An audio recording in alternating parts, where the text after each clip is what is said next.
Welcome back to Watching the Throne on the Late Night Chat Network, episode 66.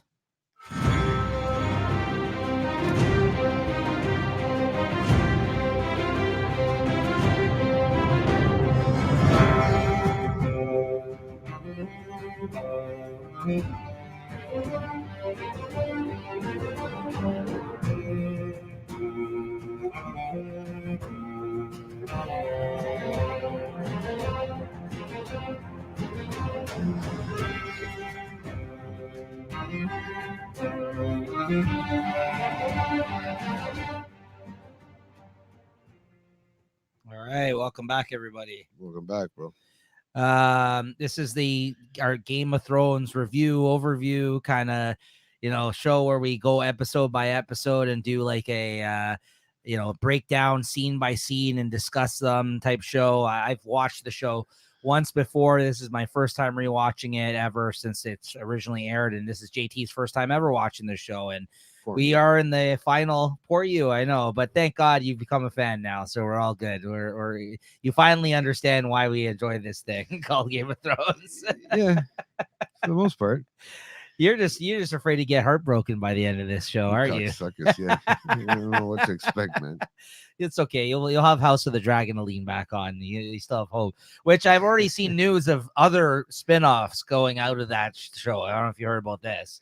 I mean, there's all kinds of stuff that pops up, but a lot I of try rumors. not to read anything. It's okay. You'll be done this soon, and you can read all the rumors. Yeah, you can kind of join in on with us. Yeah. I'm getting down to the last few episodes here, and then we just, last season, and fuck, man. I just So wanna see what happens. So, as I mentioned, this is Watching the Throne episode 66, but as Jay just alluded to, we're actually coming to the end of the show soon. We are on season 7, episode 6. We're talking about the episode Beyond the Wall here today. That is the episode we'll be going over. But just a little teaser, guys. And this episode and the next episode, and then after that, we're going to be in the last season because there's only 6 episodes in the last season of Game of Thrones as a reminder.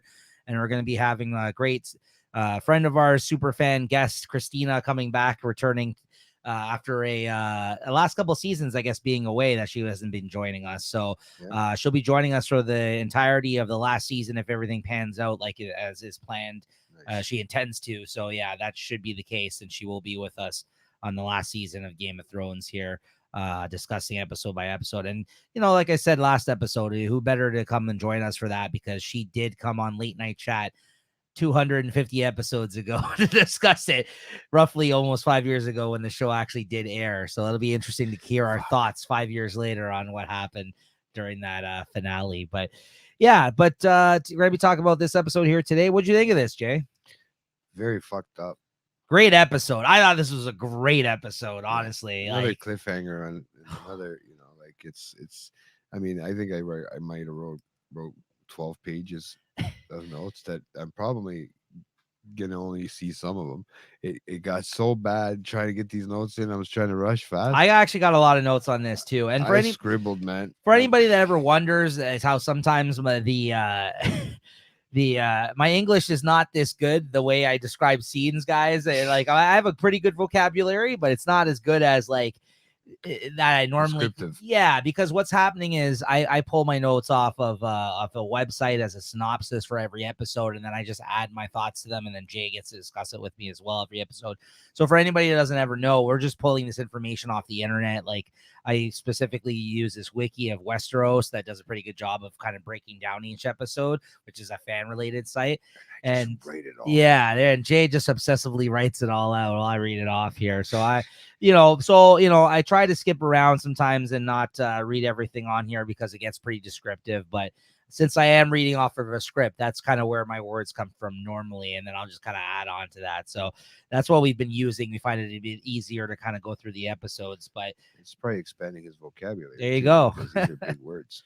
But yeah, I particularly really enjoyed this episode. This and the next episode of the season, I think, are the best episodes of the season, which usually are the case the last couple of episodes because big things happen. But the next episode that we're going to be talking about, we'll get to it when we get to it. But there's like one of my favorite scenes, I feel like, of all of the whole show in the next episode, surprisingly, which would probably surprise a lot of people because I don't know everybody likes these last 2 seasons. But I like this episode. I like the next episode. So I think you- there's some good stuff in here. You knew prior to this episode, like this season coming in, that there was going to be 2 more this season and another season left, or you still didn't know at the end of this season whether you were going to have another season. We knew at this point that there was gonna, but what we didn't know is that they were gonna break it up into 2. two. Yeah. Okay. So with the amount of episode, but once the season was airing, they had said this is how many episodes are in the season, right? So we knew at this point as fans that we were gonna have to wait a whole fucking other year for the end of this show after this 7 episode season. And that's why, again, I think a lot of people were really upset of it at the time, because you got to think about it. Scheduling conflicts come into play with people, and even though you're actors, Right. No, but I think it may have been Kyle who talked about it on the show, that when he joined us, maybe one of his earlier episodes, he joined us on as a guest. He was, I think, one saying, maybe it was Christina, I can't remember, but one of them was saying about the fact that the writers were already signed on for other projects that were planning on doing other things. Some of the writers that worked on this show. And that's also part of the reason why they kind of like flew through the last season, and there was a lot of criticisms and stuff like that. There's a lot of behind the scene type of stuff. We could literally just do a whole other show on all the drama that happened behind the scenes from that. Who's to say what's true or what's not, but there has been a lot of people in the last few years that have come forward and spoke about it on the internet, on podcasts. There's actors that have spoken about being displeased with how certain characters that they portrayed, how their storylines were really kind of either cut short or brought to a screeching halt or kind of just rushed through as a result. I think more recently, Varys, actually the actor who played Varys, was one of these people talking about that, because he said he felt like a lot of the fans felt that it was very rushed towards the end of the show. Like, that's what I mean. Like, think about it, Jay. You go back and rewatch your own stuff. Like, you were saying this, though. You just said, oh, yeah, these guys, I'm sure they want to go work on other things. And for some people, that could be the case. Mm-hmm. But think about it. You fucking sink several years of your life into doing this. You kind of want a good send-off as a character on a show as well. Like, you know what I mean? So, you don't want them just to be like, oh, yeah, here, this is what you're doing this season. And you're like looking over it and you're like, what the fuck? Like, what, you know what I mean? Like, I put all this time into this fucking character, and then like, this is how you send off this character. You know what I mean? Like, it's like, I understand it from both sides, but I think like the writers, there were some people on the production staff that weren't really pleased by the last season, and it kind of shows, right? Like, I think the way they kind of rushed through some aspects of the show, some storylines that they built up, that's why the fans felt cheated. They felt like there was too much shit going on behind the scenes that kind of influenced the ending of the show. Mm-hmm. So we'll get there when we get there, right? But I it'll be interesting, because I think there's still some things that I stand by that I really enjoyed in that last season. So I'm looking forward to seeing it. But anyways, let's get to this episode, because this is a really banger of an episode, in my opinion. This has some very tense moments in it. So Jon Snow and his party travel through the lands beyond the wall on their mission to capture a white.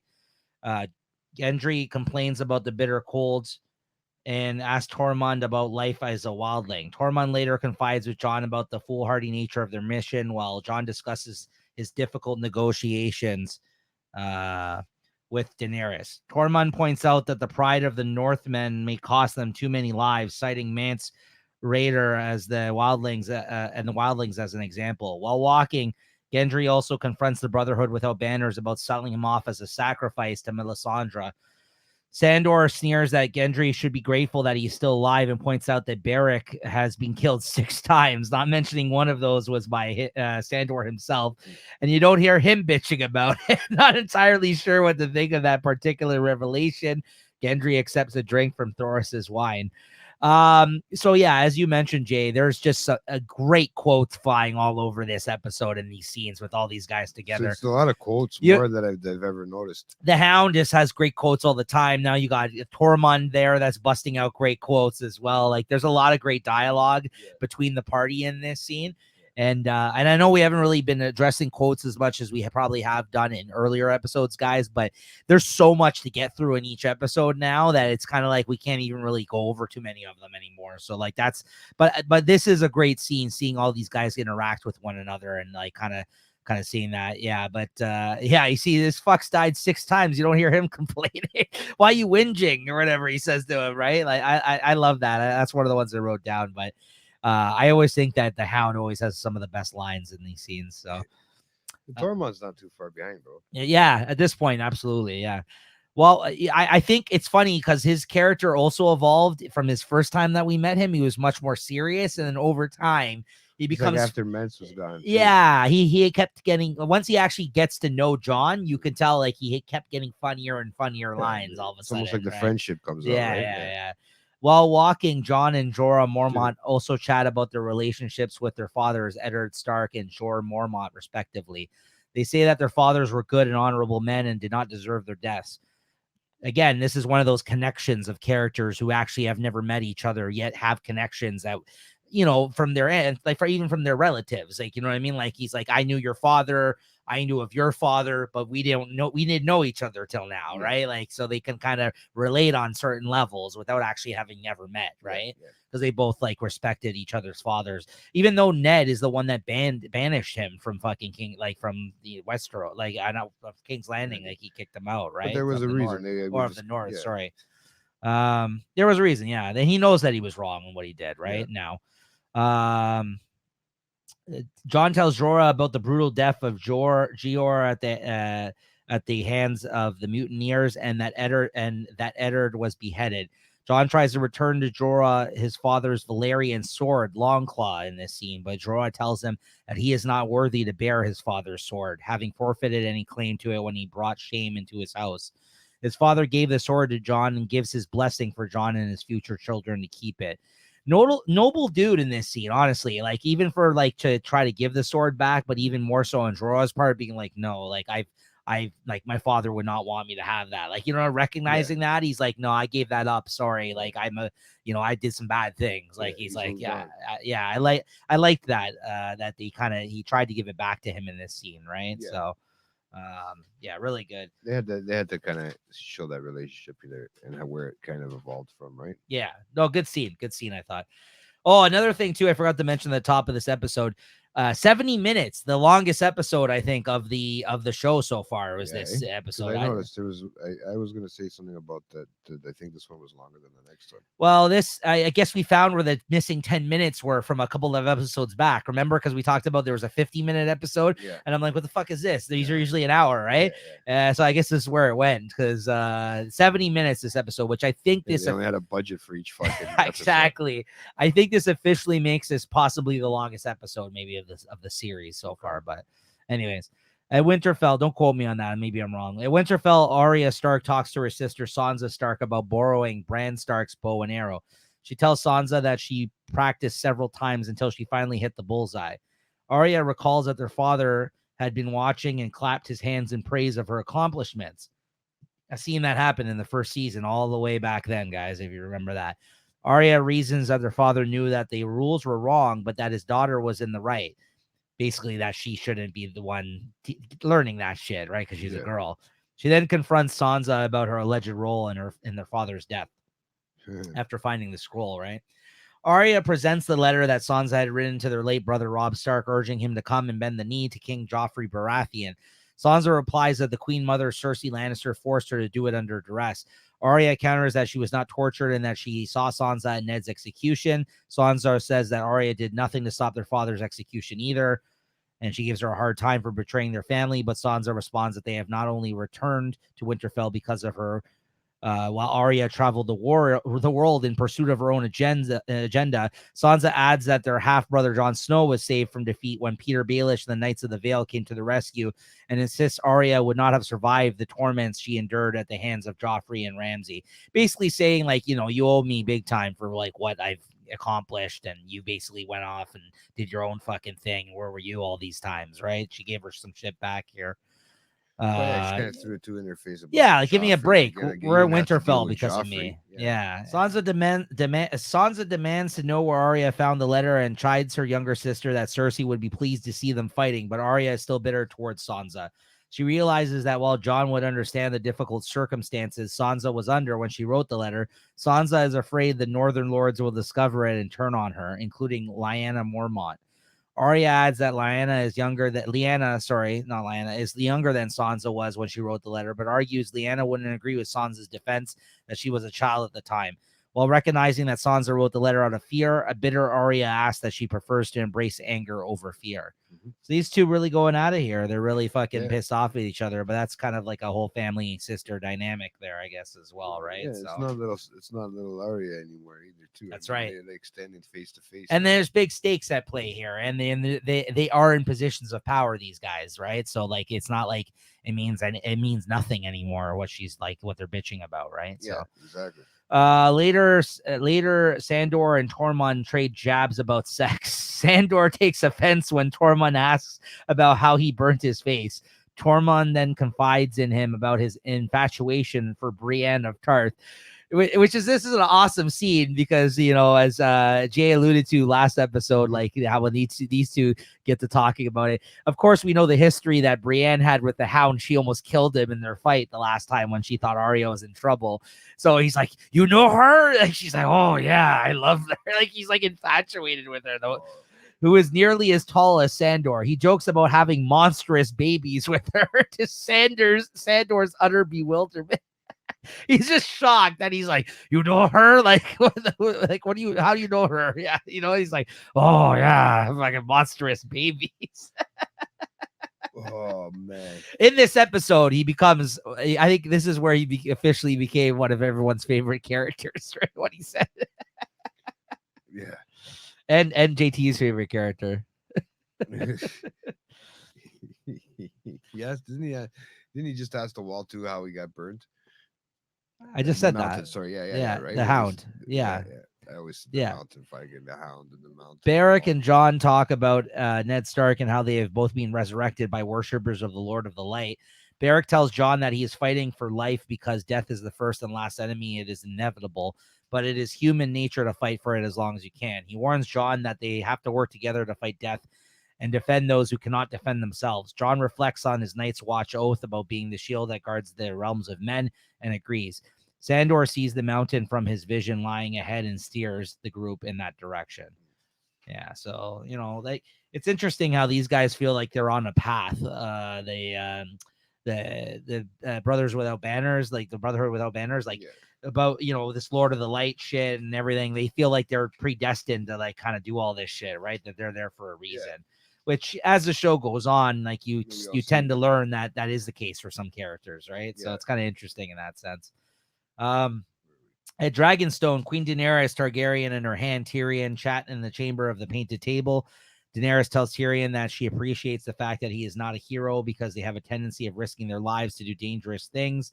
She compares Tyrion favorably to heroes such as Khal Drogo, Ser Jorah Mormont, Dario Naharis, and Jon Snow, most of whom do stupid things trying to outdo the others. Tyrion, slightly amused, notes that all of those individuals fell in love with Daenerys, but she dismisses the obvious implication that Jon Snow is in love with her. Yeah, no, it was right there, too. It's like right there, man. To which Tyrion sarcastically quips that Jon must be staring so longingly at her because he is so eager for a military alliance.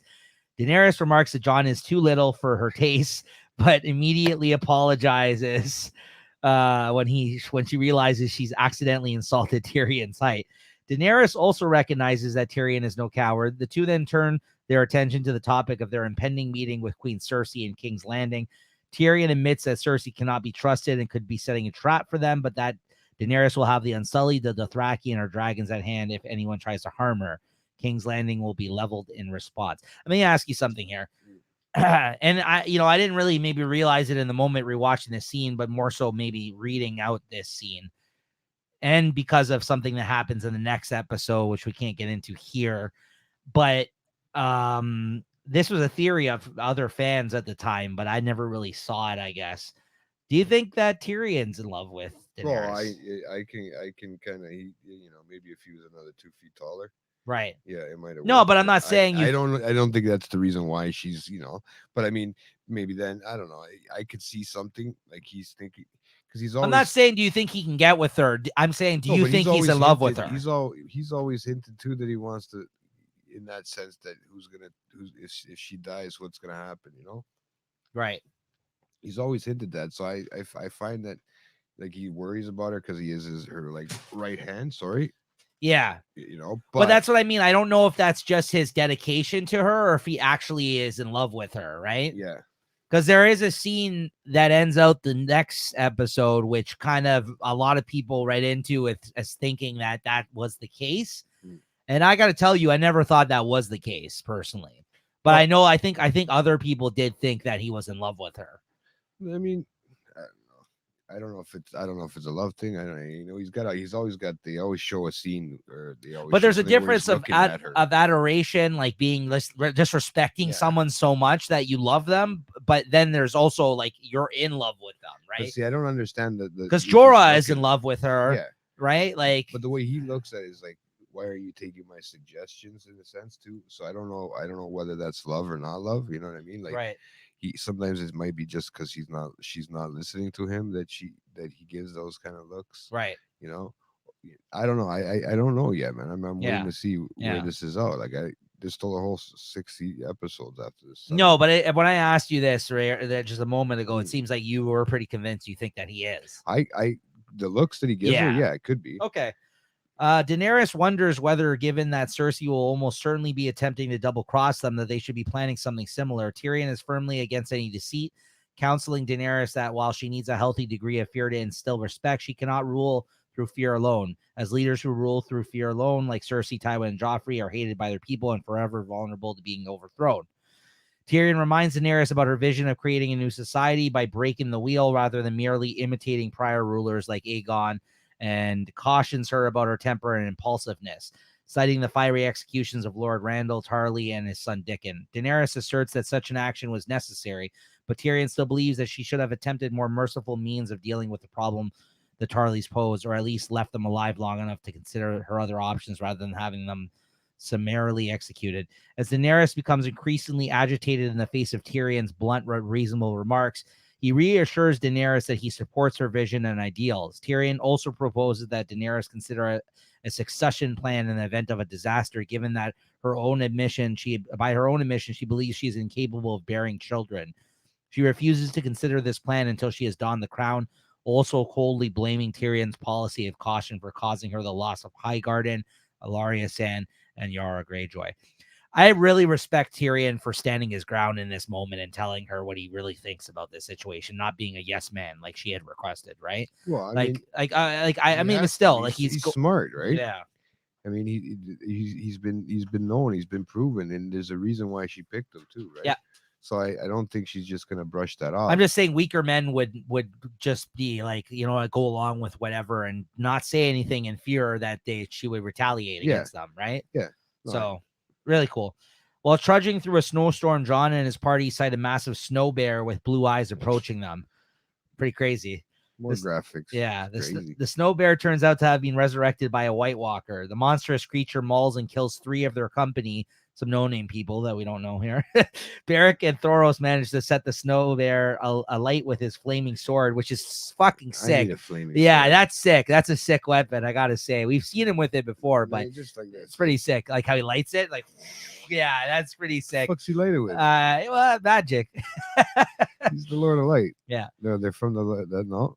Yeah, exactly. But it continues to attack, forcing Thoros to get in its way when it attacks Sandor, who is too terrified of the flames engulfing the beast even to defend himself. Thoros is unable to break free of the jaws from his jaws until Jorah kills it with a dragon glass dagger. Beric cauterizes Thoros' wounds with his flaming sword.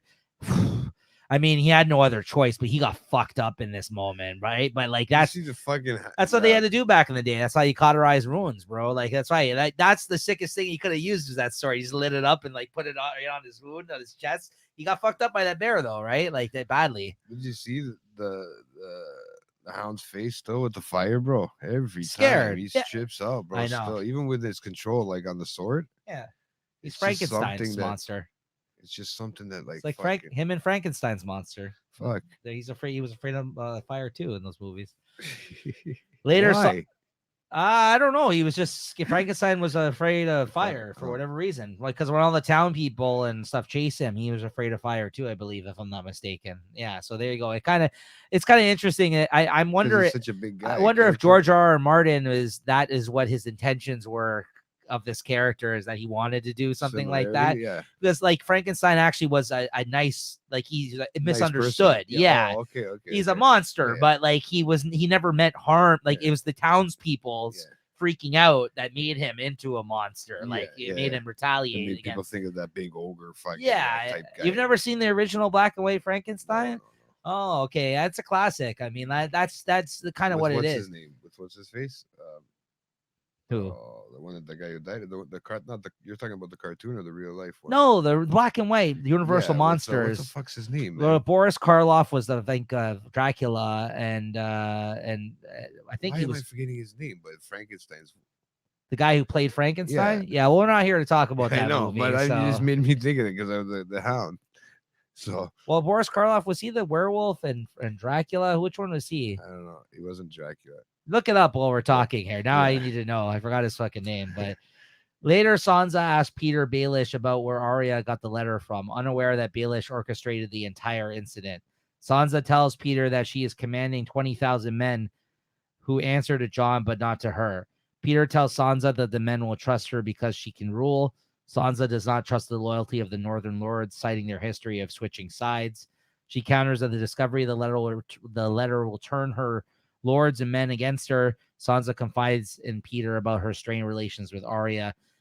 Peter suggests that Sansa talk to Brienne of Tarth because she has sworn to protect both Lady Catelyn Stark's daughters from harm's way. Trusting Baelish, Sansa accepts his advice. What is it, Jay? Did you look it up? Frankenstein's monster, right? Well, Frankenstein, Yeah, is that his name? the actor. Yeah, Bela Lugosi. Yeah, so that's the name. Or is that Dracula? That's Frankenstein. Okay, there you go. So that's the other one. See, Boris Karloff was the other one. Yeah. So, anyways, there you go. There you have it, guys. Sorry. Watch the classic Frankenstein. Yeah, no, but now, And now Bride of you're making me. Frankenstein. But now you're making me wonder because I'm thinking like the Hound. Maybe he did write it like that. Maybe who knows, right? Like it does seem. It kind of makes sense now that you put it that way. That's The characteristics are exactly the same. Being Yeah. misunderstood, being a fucking freakishly strong fucking guy. Yeah. Right? and maybe being scared of you. But man, it's you know what I but mean? what's funny about that is that his brother has actually become Frankenstein's monster now. He has. Yeah, Right? Literally. yeah. He has become a fucking of science, a creature of science, his brother. Oh, yeah.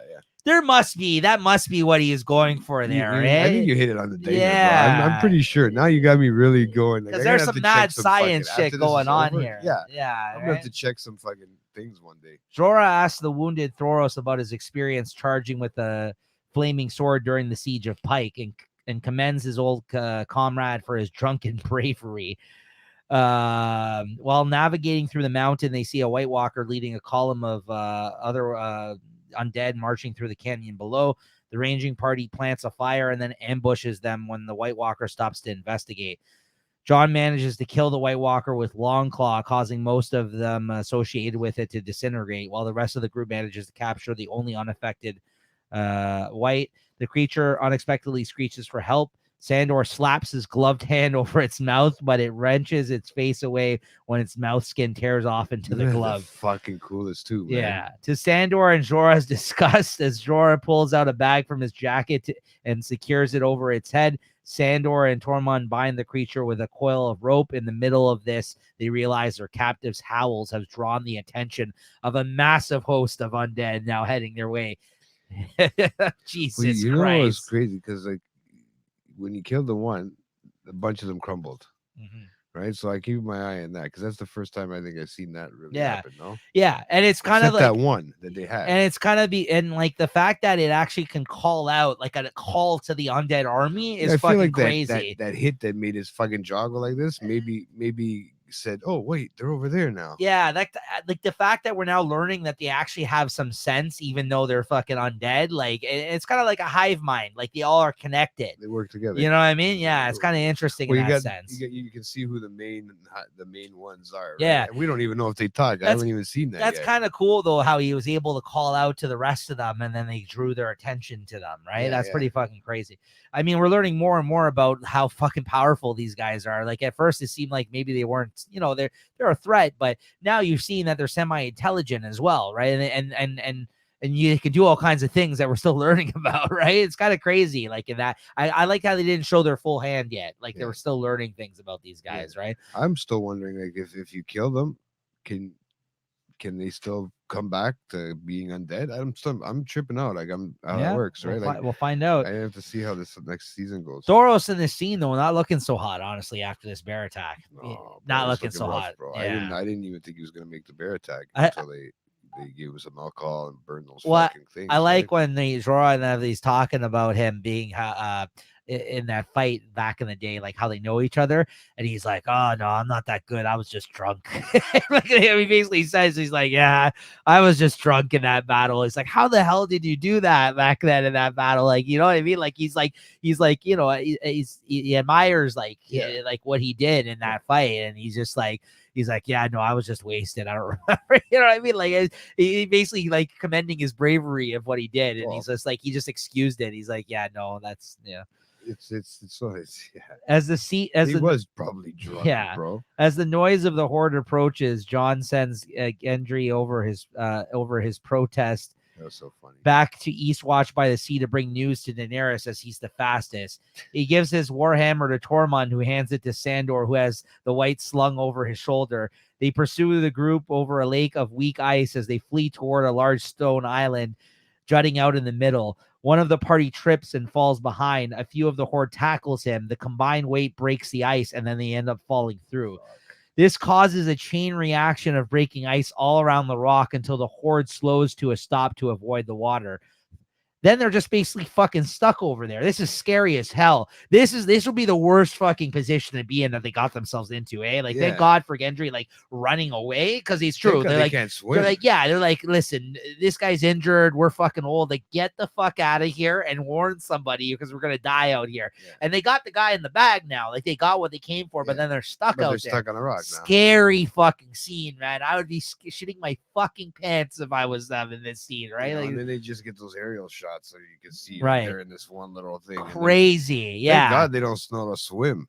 These fucking creatures. I wrote here the ice scene with the horde is terrifying. Like, it really is. Like, I'm just like, this is one of the few scenes in the show where like I was like biting my nails. Like, I was like, Jesus, this is tense right here. Even knowing where it went, right? Oh, so that happens. Throughout the night, Jon and his comrades wait in the middle of the ice while encircled by the army of the undead. Meanwhile, Gendry reaches Eastwatch's outer gates but collapses from exhaustion.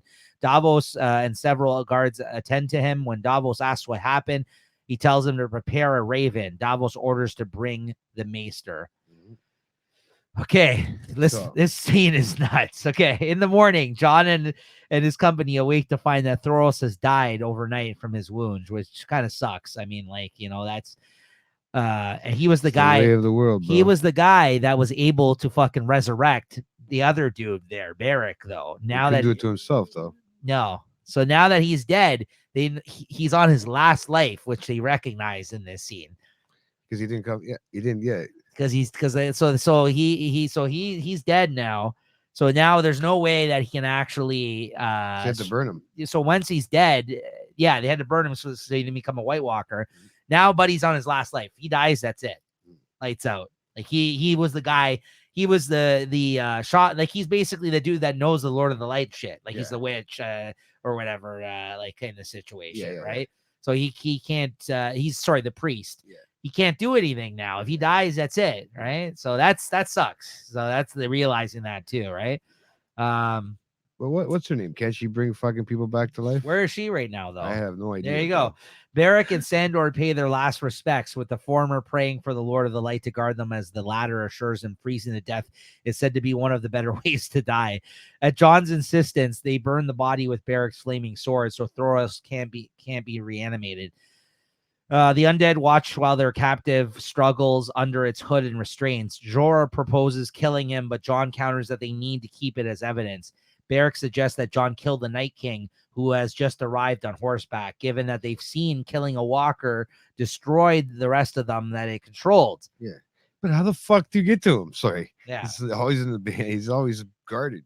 Now, Killing the Night King might destroy them all is the theory now, dun, dun, right? dun, yeah. He then adds that the Lord of the Light has not resurrected John for no reason, but Sandor reminds them that they have just lost their priest and that Beric is now down to his last life.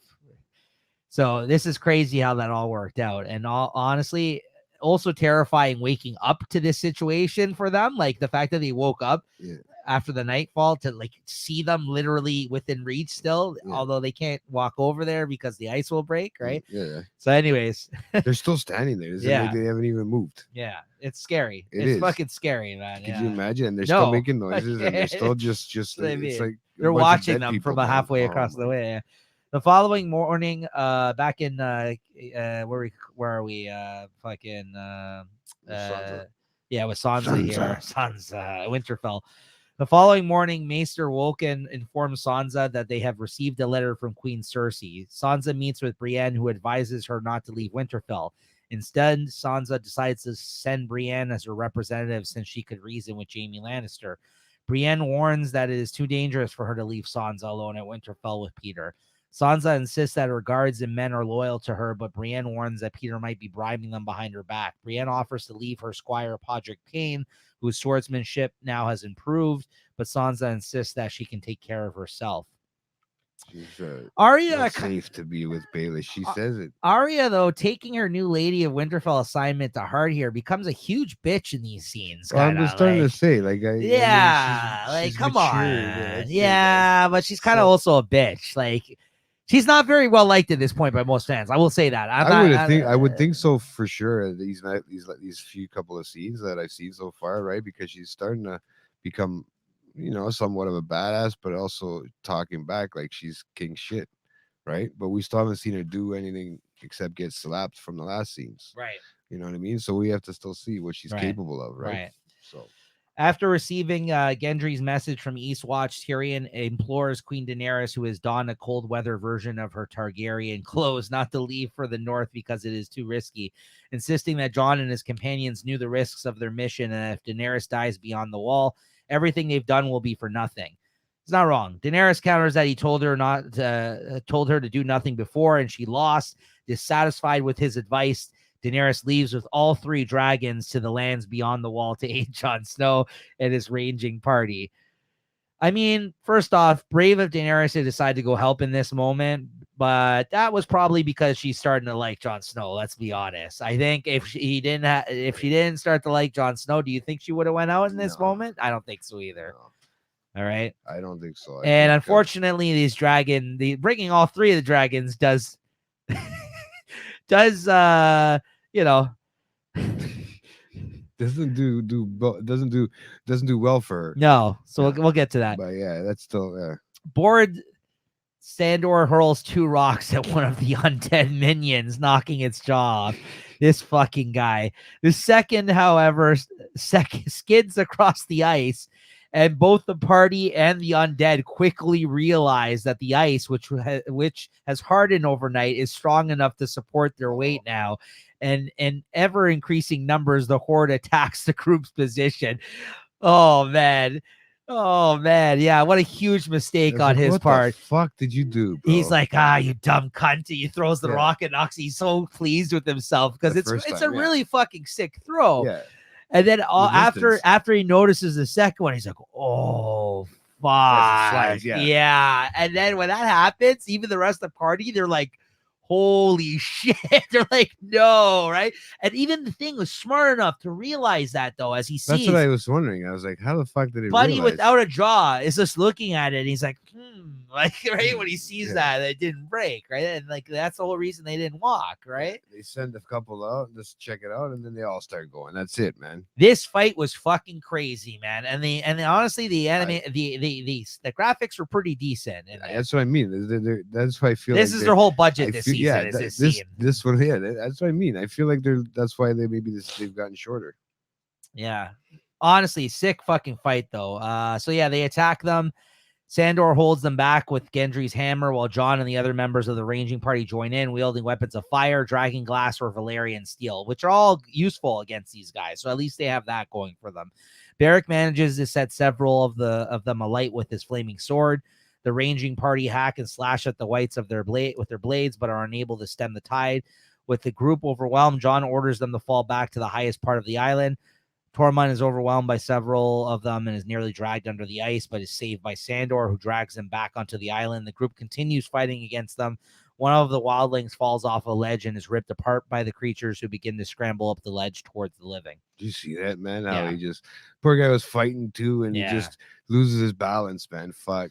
And then done. When all seems lost, Queen Daenerys arrives with her dragons, who attack them with dragon fire. Hundreds of them are burned to ashes, while others collapse under the ice, which is melted by dragon fire. Jon and his party rush to Daenerys and her dragon Drogon, dragging their captive with them, while Viserion and Rhaegal provide covering fire from above. Meanwhile, the Night King obtains an icy javelin. What a sick fucking move this Did you is. see? I didn't know. He Like, did you see forms that? one. Yeah, he like creates one out of ice, like an icicle. But didn't the other guy have one just then, or that's his own? Oh, I thought he Spirit. created a No, 'cause javelin. I Or thought did he he had- grabbed one? No, 'cause Okay. I thought the other Night King beside him. Oh, had you're it. probably right. Yeah. I thought he just created Yeah, he one, just because he grabbed can it, also took it. create ice constructs as Yeah, well. I figured that too. Yeah, Yeah, right? That's probably Oh, why he okay. gets So he another one. grabbed one from the other. Yeah, because Oh, remember yeah, the he first does. one missed. He does. Yeah, because he starts throwing them. Yeah, that's right. Yeah. Yeah. Anyways, he grabs the javelin Crazy fucking throw, bro. from one of his lieutenants. There you go. You're right. And hurls it at Viserion, scoring a direct hit. Viserion is struck in the neck and plunges helplessly into freefall, bleeding from the neck, shrieking in agony as blood and fire pour from the fatal Fuck. wound. that graphic was sick. Sorry. Drogon and Rhaegal cry out for their brother, but are powerless to help him as Daenerys watches in horror and sorrow. He crashes onto the frozen lake, shattering the ice, and slowly sneaks beneath it. Just like that. Just like fucking that. Takes out the One fucking shot, bro. dragon. Yeah. I guess ice beats fire, bro. Sick move by the Night King, man. Just eyed that killer fucking blow, tossed to the juggler from all the way from where he is, right? Crazy, And then, like, crazy. And then there was two. Mr. Clutch. Yep. Then there is two, as we just fucking Fuck, man.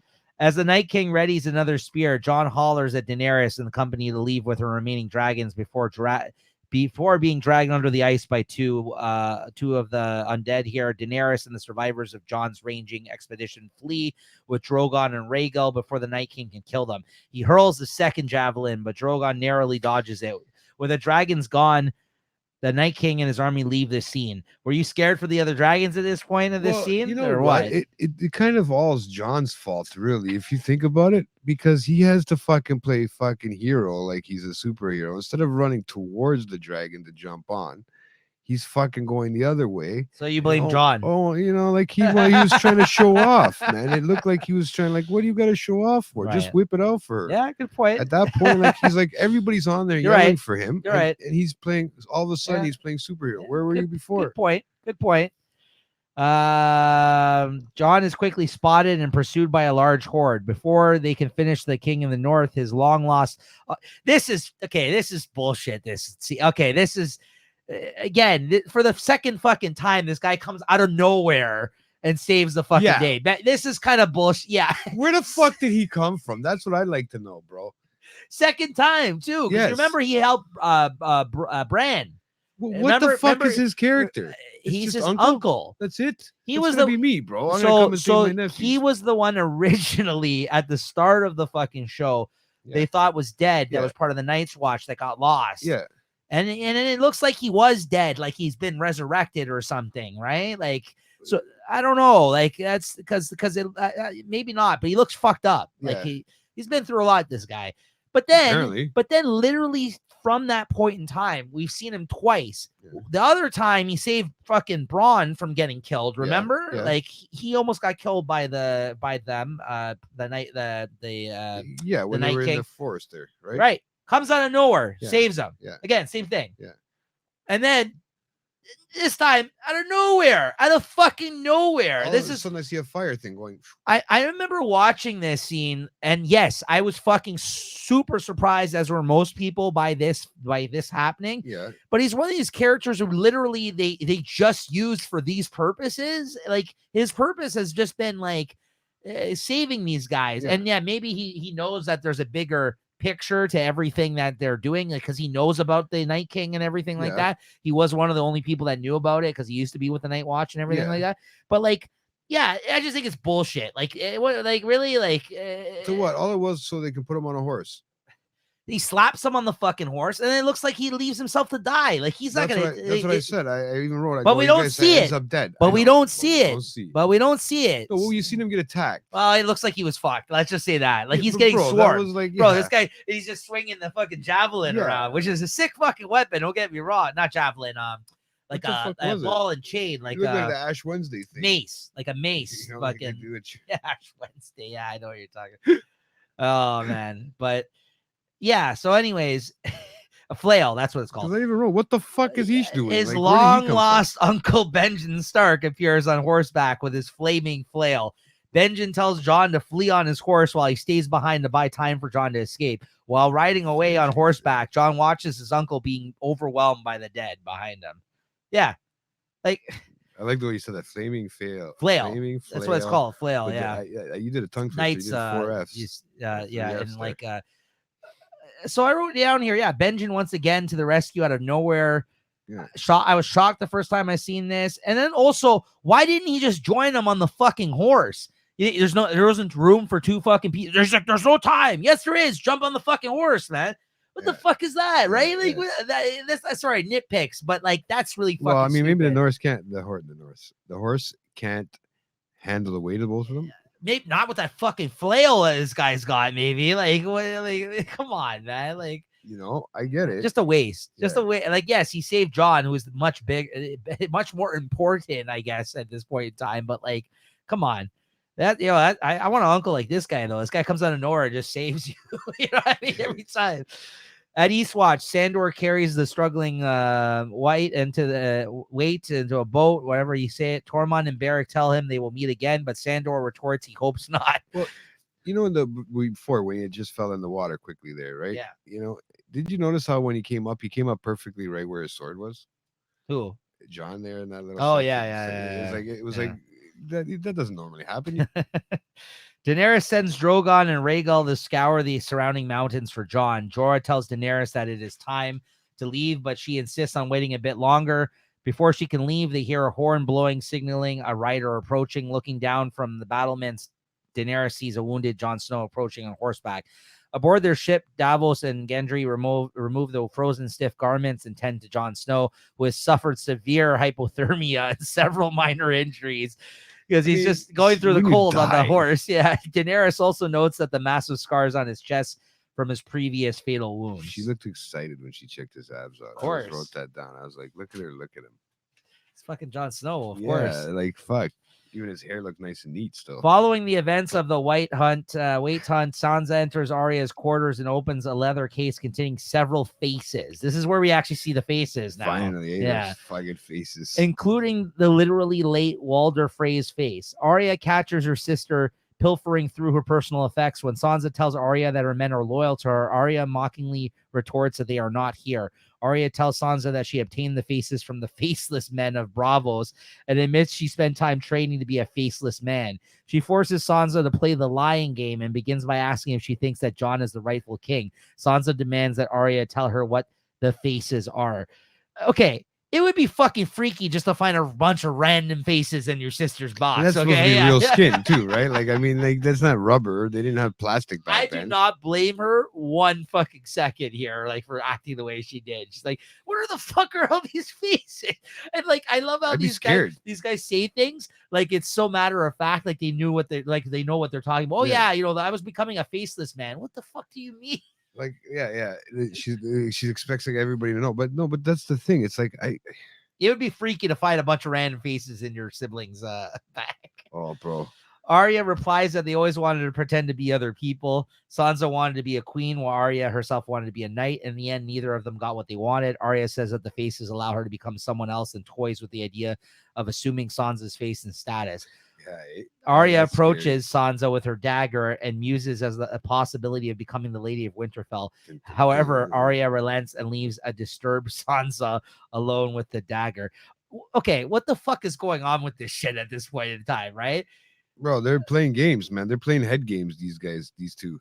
I don't know what they're up to. I don't know whether they like each other, whether they don't like each other. We're gonna talk about this next episode because obviously this leads to something, and Yes. I really just want your thoughts on that more importantly because like I'm But not right now, I feel like they don't like each other. So I feel like Sansa's scared. between that and the vengeance, there's a couple of questionable things that happened here. I will say at the end of this episode that we're kind of like, and you're seeing them too. We're just like, I don't know about that one. You know? A little, suspension of disbelief and all that, but like, there's some things here maybe they should have thought through a little bit more. Anyways, in the narrow sea, Jon Snow wakes to find Daenerys watching over him in his chambers. Jon apologizes for the disastrous ranging party and the fact that it caused Viserion's death, but Daenerys tells him not to apologize because she now knows that the army of the dead is real. Overcome with emotion, she tells Jon that the dragons are the only children she will ever have and vows that she and Jon will together destroy the Night King. Jon thanks her for her support, addressing her as Dany, and Daenerys realizes that the last person to address her by that name was her older brother Viserys Targaryen, who Daenerys remembers as not being a good person. Jon apologizes and asks if my queen would be more appropriate. Go ahead. You got a comment on that? I see you biting your tongue there. Well, I mean, it's funny how he said he'd bend the knee while he's lying in bed. So he's not in bed yet. No, he's laying down. He's injured. Not with her. That's right. And then, he says, realizing he is agreeing to bend the knee, Daenerys asks Jon what the Northern Lords loyal to him will make of this. Jon assures her that they will come to see her for the good person she is, as he already has. Touched by this statement, Daenerys gently takes Jon's hand in her own for a moment. They gaze into each other's eyes for a long moment, but Daenerys suddenly pulls away and tells him to get some rest and leaves him alone. I like, you're right. I like how he said that though. He's like, I can't really bend the knee now, but if I would, I could. If I could, I would. Yeah. So I'm wondering if that's going to come into play somewhere down the line. He's like, I didn't actually bend the knee. Bitches, like that or something down the road. Yeah. But I don't know. That'd be funny. Every time it comes up, he's like, my knee. It still hurts. I'm sorry, I can't. And then I'm like, because I'm looking, because I'm like, is she fall? That's when I put my first question: is she falling for this guy? Right. What's going on here? Like, because that's when I felt like they're for that connection. She had that look for him that was a little more, oh yeah, baby. And here we are at the last scene of the episode, guys, which is one of the most chilling fucking reveals. The thing fucks me up. No, why? Because we got to talk about it next. Okay, episode. We'll get to it. One of the biggest fucking reveals ever, honestly, on this show. I think for people, when this ended, this episode, this was fucking huge doings. And I know what you said when you saw it, you thought it was a little cheesy the way they fucking revealed this, but like it was anything but. I feel like for Game of Thrones fans when that happened, this was big fucking deal. Later, hundreds of the undead used several large chains to drag Viserion's corpse out of the frozen lake as the Night King and one of his lieutenants watch. When the dragon's corpse is dragged far enough out of the lake, the Night King walks over and places his hand upon Viserion's snout. All is quiet for a moment, and then Viserion's eyes snap open, shining a depthless, icy blue. Bro, and now he's become part of the undead fucking army, folks. They got giants, they got a dragon. They got fucking thousands of fucking people. I didn't think that they would be able to do that, right? But then when I seen them pulling the chains, and I'm like, motherfuckers, they got dead bears, they got dead fucking giants. You know what I mean? Can they do this? And as soon as the eye turned blue, it was like, motherfucker. It is on. Yeah. Guys, I remember getting chill. I wrote down here, I remember getting chills seeing this for the first time. It was such a huge fucking moment. Crystal clear blue, like. Yeah, because it's undead. It's been taken over by them now. Like that was the whole point. Yeah, right? But I mean, like it's just because you've seen the eye before when he looked at Jon, when one of them looked at Jon, the one that she rides, right? And what's even cooler is, of course, it's easy to figure out that it's no longer going to shoot fire, but it's going to shoot ice now, right? Like, I mean, come on, right? Because there's no the life in it to build fire in its belly anymore, right? It's just gonna be a creature of ice, of cold now, right? So so there you go, guys. That's episode 6 of season 7, Beyond the Wall. And tune in next week because it's the finale of season 7. The Dragon and the Wolf is the title of that one. And of course, as finales go, they're always big episodes and a lot of shit happens. There's a lot of things that me and Jay we're trying to dance around this episode that we wanted to talk about, but since we got to do this one episode at a time, we didn't really want to jump ahead with our comments. So a lot to unpack in that next episode, I can tell you that much. But this is a sick episode. This is a really fucking sick episode. Between the shit with the Rock and the all the undead on the ice and this fucking dragon scene at the end, this is a really great episode as far as I'm concerned. Seeing all these guys in action, big time. Yeah, so I can't wait to talk about the next one. So as always, guys, thank you for watching. Make sure you're subscribed and stay tuned. Always Thursdays at 8 p.m. These drop. We got a whole playlist of these things. You can always go back and rewatch them. And we're going to have Christina, returning guest here, super fan, on for the entirety of season 8, the final season, as our guest on that one. That'll be a lot of fun. So make sure to check those out when they come out as well. Nice. All right, Jay. Alrighty. We'll see you guys next time. See you next time. Yep.